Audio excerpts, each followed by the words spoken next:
Chapter 8. On that day, King Ahasuerus gave Queen Esther the house of Haman, the enemy of the Jews. And Mordecai came before the king, for Esther had told how he was related to her.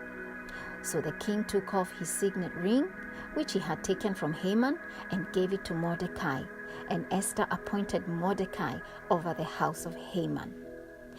Now Esther spoke again to the king, fell down at his feet, and implored him with tears to counteract the evil of Haman the Agagite and the scheme which he had devised against the Jews. And the king held out the golden scepter toward Esther.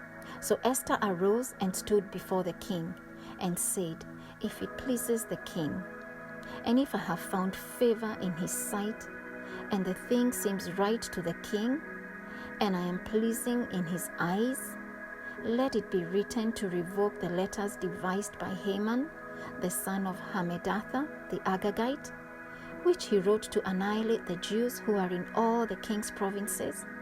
For how can I endure to see the evil that will come to my people? Or how can I endure to see the destruction of my countrymen?" Verse 7. Then the king Ahasuerus said to Queen Esther and Mordecai the Jew, "Indeed, I have given Esther the house of Haman, and they have hanged him on the gallows because he tried to lay his hand on the Jews. You yourselves write a decree concerning the Jews, as you please, in the king's name, and seal it with the king's signet ring. For whatever is written in the king's name and sealed with the king's signet ring, no one can revoke." So the king's scribes were called at that time, in the 3rd month, which is the month of Sivan, on the 23rd day, and it was written according to all that Mordecai commanded to the Jews, the satraps, the governors, and the princes of the provinces from India to Ethiopia, 127 provinces in all, to every province in its own script, to every people in their own language, and to the Jews in their own script and language.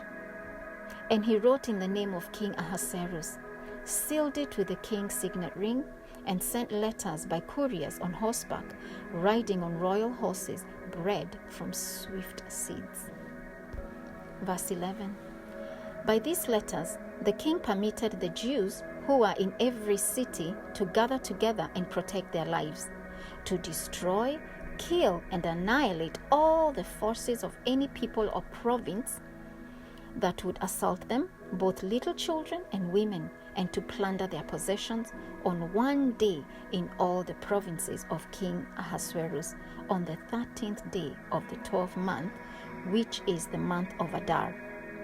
A copy of the document was to be issued as a decree in every province and published for all people, so that the Jews would be ready on that day to avenge for themselves on their enemies.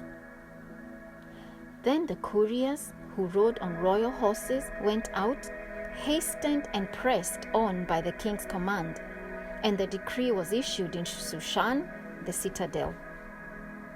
So Mordecai went out from the presence of the king in royal apparel of blue and white, with a great crown of gold and a garment of fine linen and purple, and the city of Shushan rejoiced and was glad. The Jews had light and gladness, joy and honor. And in every province and city, wherever the king's command and decree came, the Jews had joy and gladness, a feast and a holiday. Then many of the people of the land became Jews, because fear of the Jews fell upon them.